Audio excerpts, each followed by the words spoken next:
నమస్తే వనక్కం నిమ్మీస్ వంటలకు స్వాగతం సుస్వాగతం. నేను మీ నిర్మల. ఈరోజు మనం రొటీన్గా ఇంట్లో చేసుకునే ఎగ్ కర్రీని కొంచెం స్పెషల్గా మసాలా ఐటమ్స్ డిఫరెంట్గా యాడ్ చేసి తమిళనాడు స్టైల్లో చేసేసుకుందాం. చూద్దాం రండి. ఎగ్ కర్రీ కోసం నేను ఫస్ట్ 6 గుడ్లు తీసుకున్నానండి. ఫస్ట్ బాయిల్ చేసేసుకుంటున్నాను. మసాలా పేస్ట్ కోసం ఇవన్నీ మసాలా ఐటమ్స్ రెడీ పెట్టేసుకున్నాను. వీటిలన్నిటిని లైట్గా ఫ్రై చేసుకుని పచ్చి ఆనియన్స్తో పాటు మనం గ్రైండ్ చేసి పెట్టేసుకుంటాం. మసాలా ఐటమ్స్ ఫస్ట్ ఫ్రై చేసేసుకుంటున్నాను. ఒక 1/2 స్పూన్ మిరియాలు, 3/4 స్పూన్ జీలకర్ర, 1 స్పూన్ ధనియాలు, ఒక 5 యాలకులు, అలాగే ఒక 5 లవంగాలు, ఒక కొంచెం చెక్క, కొద్దిగా ఎండు కొబ్బరి, ఎండుమిరపకాయలు. మసాలా ఐటమ్స్ దాంతోపాటు పచ్చి ఆనియన్స్ కట్ చేసుకున్న పీసెస్ని కూడా వేసుకుని మొత్తం గ్రైండ్ చేసేసుకుంటున్నాను. ఇప్పుడు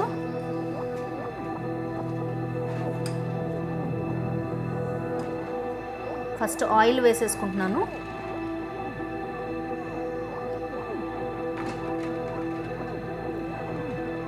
మసాలా ఐటమ్స్ రెండు లవంగం, 2 ఇలాచి, కొంచెం పట్ట ఫస్ట్ ఫ్రై చేసేసుకుని అవి ఫ్రై అయ్యాక పచ్చిమిరపకాయలు, కరివేపాకు ఫస్ట్ వేసుకుని ఆనియన్స్ ఫ్రై చేసుకోవాలి.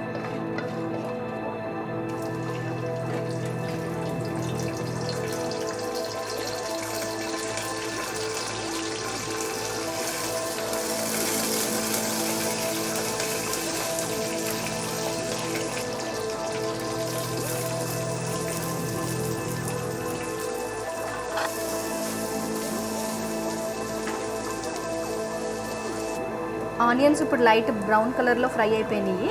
సో టమాటాస్ వేసేసుకుని ఫ్రై చేసేసుకుందాం.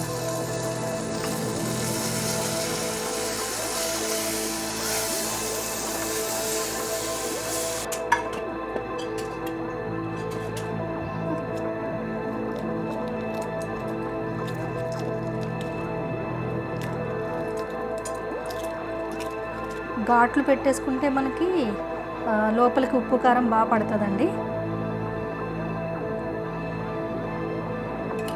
ఎగ్స్ని ఫస్ట్ లైట్గా ఫ్రై చేసేసుకోవాలండి.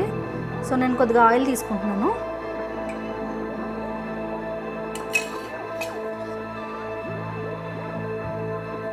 ఎగ్స్ వేసేసుకుంటున్నాను.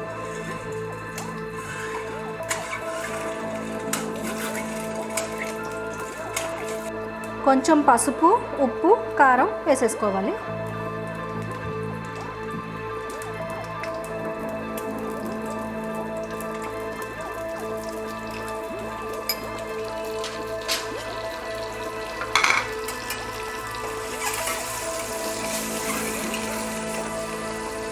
ఆనియన్ టమాటాస్ ఫ్రై అయిపోయినాయండి. సో కొంచెం జింజర్ గార్లిక్ పేస్ట్ వేసేస్తున్నాను.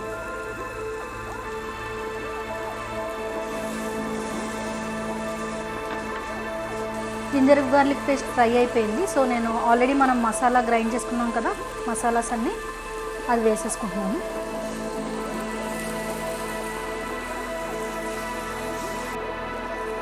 పచ్చివాసన పోయేంత వరకు ఈ మసాలా పేస్ట్ని శుభ్రంగా ఫ్రై చేసేసుకోవాలి. పసుపు, ఉప్పు, కారం వేసేసుకోవచ్చు మనం ఇప్పుడు.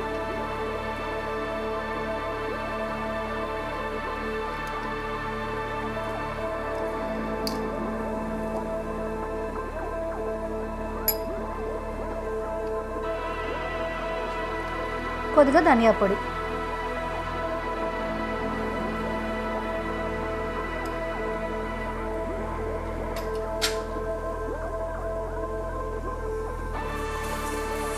మసాలా ఐటమ్స్ అన్నీ మంచిగా ఫ్రై అయిపోయినాయి. సో ఆల్రెడీ బాయిల్ చేసుకున్న ఎగ్స్ని వేసేసుకుంటున్నాను.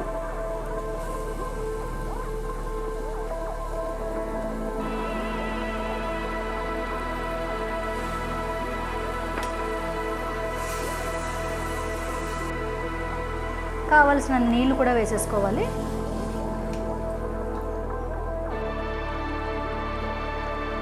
కర్రీ రెడీ అయిపోయిందండి. చూసారా, చూడడానికి ఎంత బాగుందో. టేస్ట్ కూడా చూసేద్దాం.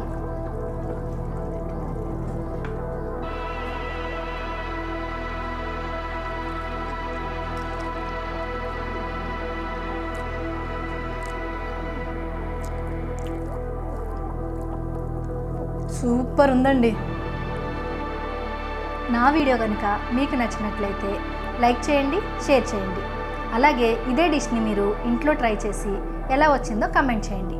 మరిన్ని కుకింగ్ వీడియోస్ కోసం నా ఛానల్ని సబ్స్క్రైబ్ చేసుకోండి. Thank you.